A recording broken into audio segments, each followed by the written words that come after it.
नमस्कार मित्रों, वेद भक्ति चैनल में आप सभी का हार्दिक स्वागत है। मित्रों, क्या आपने कभी सोचा है कि वास्तविक शांति क्या होती है? क्या शांति का अर्थ सिर्फ सन्नाटा, सुंदर प्रकृति और बिना किसी समस्या का जीवन है, या फिर शांति कुछ और ही है जो हमारे भीतर से जन्म लेती है? आज हम आपके लिए एक ऐसी प्रेरणादायक कहानी लेकर आए हैं जो हमें सिखाती है कि कठिनाइयों के बीच भी शांत कैसे रहा जाए। ये कहानी है एक राजा और दो चित्रों की, जहाँ शांति की परिभाषा पूरी तरह बदल जाती है। तो चलिए, बिना देर किए इस सुंदर और गहन अर्थ वाली कहानी की ओर बढ़ते हैं। एक राजा था जिसे चित्रकला से बहुत प्रेम था। एक बार उसने घोषणा की कि जो कोई भी चित्रकार उसे एक ऐसा चित्र बनाकर देगा जो शांति को दर्शाता हो, तो वो उसे मुंह मांगा पुरस्कार देगा। निर्णय वाले दिन एक से बढ़कर एक चित्रकार पुरस्कार जीतने की लालसा से अपने अपने चित्र लेकर राजा के महल पहुंचे। राजा ने एक एक करके सभी चित्रों को देखा और उनमें से दो चित्रों को अलग रखवा दिया। अब इन्हीं दोनों में से एक को पुरस्कार के लिए चुना जाना था। पहला चित्र एक अति सुंदर शांत झील का था। उस झील का पानी इतना स्वच्छ था कि उसके अंदर की सतह तक दिखाई दे रही थी, और उसके आसपास विद्यमान हिमखंडों की छवि उस पर ऐसे उभर रही थी मानो कोई दर्पण रखा हो।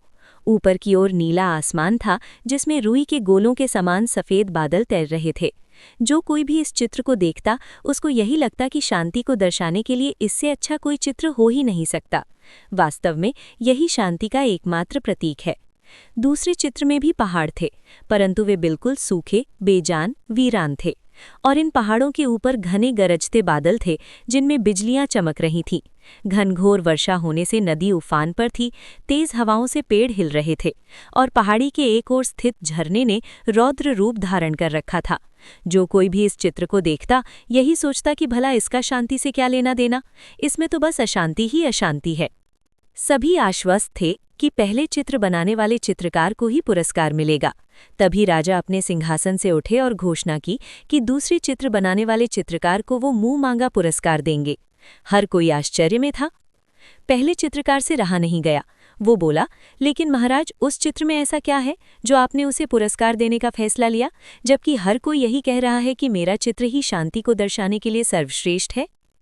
आओ मेरे साथ, राजा ने पहले चित्रकार को अपने साथ चलने के लिए कहा। दूसरे चित्र के समक्ष पहुंचकर राजा बोले, झरने के बाईं ओर हवा से एक ओर झुके इस वृक्ष को देखो, उसकी डाली पर बने उस घोंसले को देखो, देखो कैसे एक चिड़िया इतनी कोमलता से, इतने शांत भाव व प्रेम पूर्वक अपने बच्चों को भोजन करा रही है।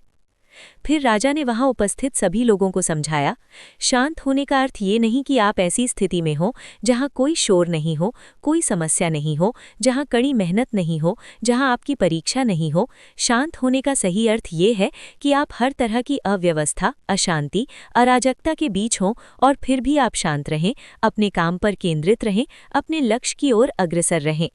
अब सभी समझ चुके थे कि दूसरे चित्र को राजा ने क्यों चुना है।